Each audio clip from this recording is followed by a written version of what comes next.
Welcome to the ACC Panic Room alongside Lauren Brownlow. I'm Joe Ovies. It's the next big one, the biggest game in Dave Doran's career since the last biggest game in Dave Doran's career at NC State, which was last year. Yeah, but this is it's like the first top 10 matchup in school history. That's automatically going to make it big no matter who it's against. And then having history there between the two teams, obviously more recent history, but still having a little bit of history between the teams and a little bit of I don't know if I call it a rivalry. I'd call it a disagreement, I guess. I don't know. I think too much is being made. I think too much is being made about that.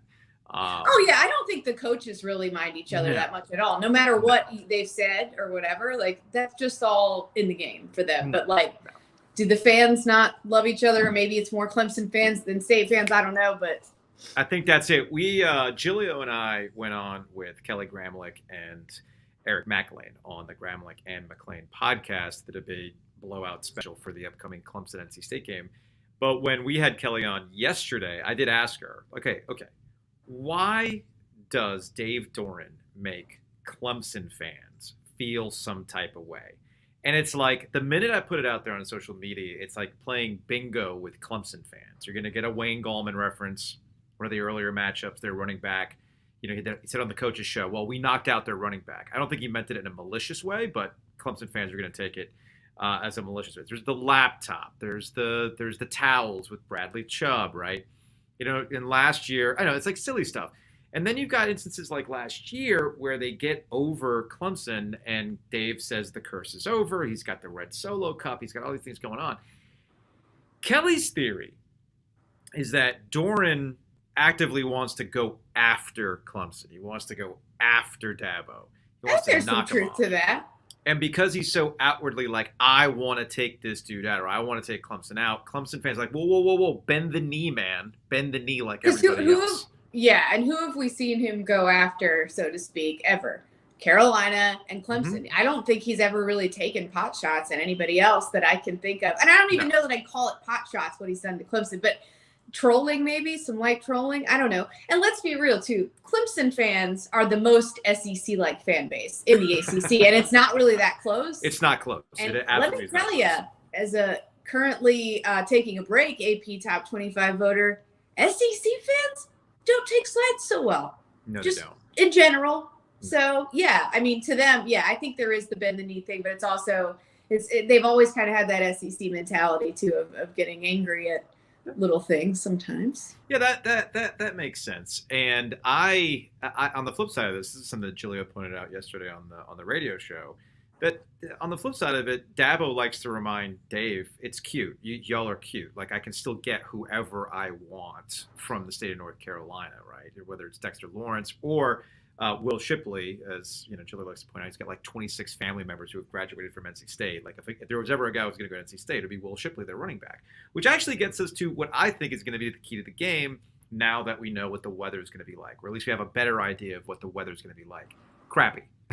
It's going to be crappy. You got whatever the remnants of Hurricane Ian that, as of this recording, are going straight through Florida. It's going to be a sloppy mess. There's going to be some rain. There's going to be some wind. And I think the way that NC State has kind of shown itself to be as a kind of ball, I keep saying ball control. They want to win with defense, and they're very methodical on offense. And I think of the skill position groups that has shown itself to be pretty consistent in the early going has been the running backs. Wide receiver, not so much. They're still waiting for somebody to consistently step up. But running back-wise, I think NC State understands what they have, and I think they're going to utilize it on Saturday against Clemson. Well, it'll be interesting because I think we've still seen it hasn't been as dominant as it has been in years past, but Clemson's front is still pretty good. It is. And it's not easy to run the ball against them. That's what Wake tried to do late, to kind of run out the clock a little bit, and they couldn't do it. And they did finally get pressure on Sam Hartman late in that game, and that had been an issue that State has had throughout the season so far of offensive line play at times. And so that'll be interesting to me because, look, if the weather were throwing weather, I think it would change the calculus at least a little bit, maybe for both teams, because DJ Uiagalelei has been playing really well lately. And then, you know, Clemson's corners are they literally ran the pass interference defense. I have never seen anything like it on Saturday. I think they had at least maybe 5 or 6 where they just straight up, they left nothing to the imagination. It wasn't like a little jersey tug to try to make sure he didn't get the touchdown. No, they were like, we're just going to go ahead and tackle this guy so that he doesn't get 7. Okay, cool, great. And I'm like, wow, this is absolutely wild to me. I've never seen anything. Like, usually you see the DBs being like, whoa, not me. But no, not in that game. They were like, nah, man, we got cooked. We're stopping a touchdown. So, like, that's an interesting thing, too. I think NC State could have potentially exploited that. Maybe. Because those guys aren't going to get it that much better in a day, in a week or whatever. Like, it's but at the same time, if everybody's running the ball a bunch, that's definitely been kind of an area of concern for both teams, frankly. And so it'll be interesting to see, is it going to be like 3-0 at the end or something? Oh, well, I called this even before we knew about the remnants of a hurricane coming through. This had every, I forgot what year is off the top of my head, but remember the LSU 16. It's 2016. Yeah, the LSU Alabama games. That was way longer ago. Actually, I thought you were thinking of the last time a hurricane came through and Brian Kelly threw it 20. Oh no! Dabo's not that dumb. Dabo's not that dumb.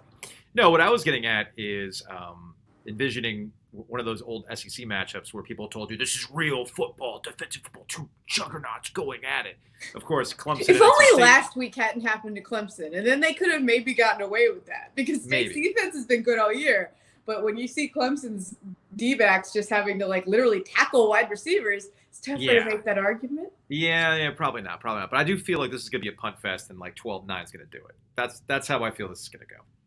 And I don't know, maybe Clemson has a little edge because DJ Uiagalelei has been able to use his legs a lot more this season than last. And I think Devin has it in him, Devin Leary. I do, but we haven't seen a whole lot of it. And maybe they can get him on some design runs because he's fast enough to do it. But that's scary running in the teeth of that defense. I mean, your quarterback's going to need to make something happen with their legs, whether it's scrambling to find somebody or, running to pick up some yards when nothing's there, because that's absolutely going to be necessary on Saturday. So who you got? Who you got Saturday?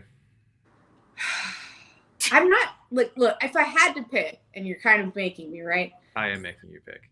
And I'm not lying to you when I say that I almost kind of like talked this out just now. Like, if there weren't the rain coming in, I might have gone NC State, really, because I think they're ready for that. But I just feel like Clemson's biggest area of weakness we've seen so far is their defensive backs.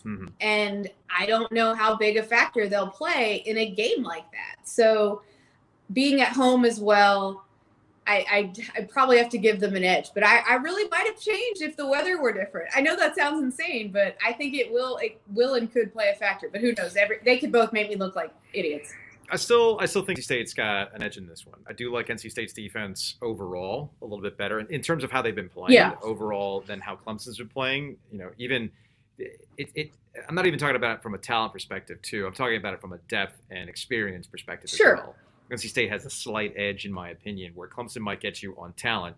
I think NC State's got it on experience, and I think that's how it's going to play out in a low-scoring affair in the slop. NC State's going to pull this out. But there's also the whole concern of like, now people are looking at the defensive coordinator like, well, so there's that too at Clemson. Yeah, there is a lot of, hey, don't you miss Brent Venables right now, right? You were to be fair to at some point regardless. You were going to miss him regardless. Yeah, that's the thing. He was probably the best defensive coordinator in college football for the last however many years. That was going to be a factor this season regardless. Speaking of defensive coordinators, Gene Chizik was brought into North Carolina to correct a lot of the mistakes from last year. We haven't seen that play out yet for North Carolina, and they've got Virginia Tech coming to town. Last time Virginia Tech was in Chapel Hill and there was remnants of a hurricane was 2016. Here's our second reference to 2016. And the Hokies, I believe that game was 34-3 over a missed trip. It might not have been. Yeah, it was something like that. I think the defense and special teams had multiple scores, if I'm remembering correctly. And yeah, it was. And Larry Fedora did still want to throw a lot. And it was, it played out about like you'd think, considering. And Virginia Tech fans have oddly not let that one go for some reason.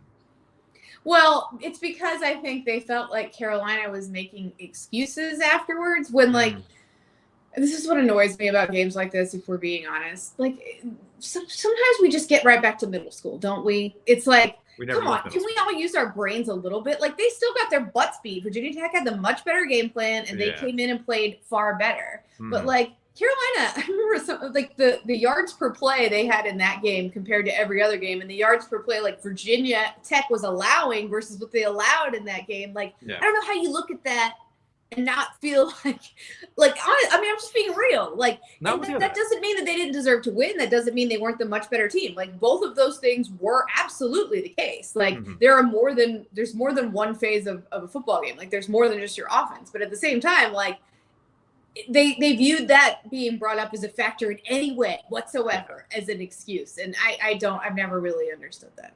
I'd like to think that this is a pride game for North Carolina, in that they're going to take what happened and where they had their asses handed to them on defense. They're going to show up against a Virginia Tech squad that's still figuring it out offensively. Brent Pryce, we've seen this earlier on the season. He's kind of like trying to run a team that he wants rather than the team that he has, as they're trying to rebuild from Justin Fuente. But it'd be entirely possible where North Carolina's just a get right for everybody right now. And that's my difficulty with the Tar Heels going forward. There is nobody left on the schedule outside of maybe Pitt where I look at that and go, Carolina can win that game. They're talented enough offensively where they can put up 56 points, 60 points in that game and find a way to win. But on the flip side of that, their defense clearly cannot be trusted. And it's entirely possible that Virginia Tech gets right against them. Miami, which we've seen kind of struggle offensively this year, they find it. Oh, man, that might be what Notre Dame Carolina was supposed to look like. Who knows? Sure. And it's entirely possible. It could be that way. And then there's like Duke. Duke's welcoming Virginia. Virginia offensively has also not been able to find itself with Brennan Armstrong this season.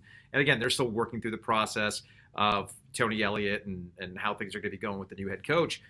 I like Duke in this game against the Cavaliers, and given the way that Mike Elko has this team buying in, and you've seen the improvements on the offensive line in terms of strength and conditioning, everything else, which was clearly lacking the last couple seasons under David Cutcliffe, I can see Duke beating North Carolina going forward too. So it's just big. It's an either or, and it's maddening to watch the Tar Heels because of it. Yeah, I mean, in Duke's case, it's kind of the same thing I'd say a little bit about Carolina and Virginia Tech and Duke and Virginia. I'm not saying that history means anything, but really both teams have given the other fits. Like, Virginia has given Duke a lot of trouble in the last decade, and Virginia Tech has basically dominated Carolina since they joined the ACC. It does not matter how good Carolina has been necessarily. It does not matter how good Virginia Tech has been necessarily. Right. They've kind of owned that series. And it's usually close, to be fair, not always, but it usually is. But still, like, Carolina doesn't come out on top, no matter if it's in Chapel Hill or if it's in Blacksburg. It does not matter. And so, and Virginia and Duke, same kind of thing. I do think Virginia, the one thing I would say is they do seem to run the ball a lot better than they ever did in the previous, 4 or 5 years or so, maybe more. But yeah, like they're running the ball a little bit better.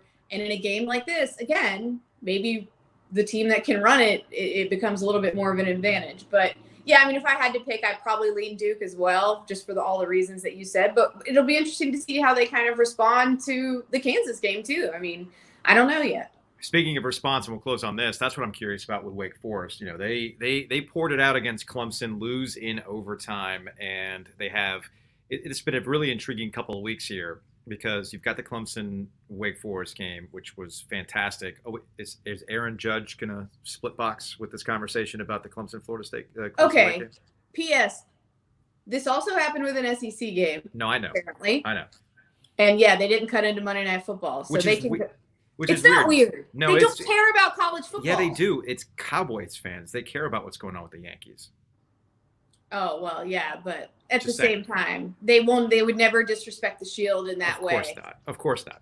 So I'm curious to see how Wake Forest bounces back from really, 2 games. Like, the way things went with Liberty can recalibrate you, right? But after what happened against Clemson, it could also take you out. It's kind of a soul crusher. It could be. And Florida State has kind of been on this upward trajectory this season. Now, I don't know how much I'm going to take away from them beating Boston College, which would very well be the worst team in the ACC next to Georgia Tech. They were 14-0 with less than 2 minutes in, to be fair. Fair. So Florida State is going to be coming to NC State next week. So there's been this Atlantic, like the Atlantic essentially can be decided this weekend if Clemson wins, but still up for grabs if NC State wins and then host Florida State next week. Yeah, it's definitely interesting. And I think, we've obviously seen Wake take their first loss. How do they bounce back from that? Does Florida State come in too confident? Maybe. It's a possibility, but they're also just playing really well this year, and they seem to bounce back from any adversity they hit during games as well. And I feel validated about my Jordan Travis take, even if I can't have Phil Dracovic, and I can't clearly because he's broken. A lot of us were in that boat, by the way, with Dracovic. So I always liked Jordan Travis. He's not perfect, he's not the best passer, but he just makes plays. That's what he does, and I like him a lot, and I love that he's been getting a chance to kind of shine this year, and it's been fun to watch. And they're fun. That's the thing, too, with Florida State. They're fun. They're fun. When's the last time you watched Florida State and had fun unless you were laughing at them?